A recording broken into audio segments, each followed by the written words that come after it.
ya wadi ya Kikumbulyu imetoa ubingwa wa soka ya wanaume katika awamu ya 4 ya mashindano ya Kibwezi Youth Mentorship Sports Association.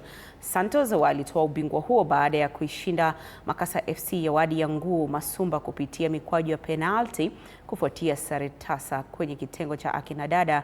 Kibwezi Divas walitetea taji lao baada ya kuandikisha ushindi wa mabao 2-1 dhidi ya Kanyungu Starlets ya wadi ya Kikumbulyu North, mashindano haya yakivutia jumla ya timu 290 za soka na timu 143 za mpira wa wavu.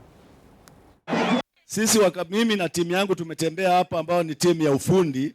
Kazi yetu tunatafuta platform kama hii. Juu sisi kazi yetu ni kufind, tutafute talanta, si ndio? Lakini sasa tumepatiwa nafasi ya kutafuta na tumefurahi.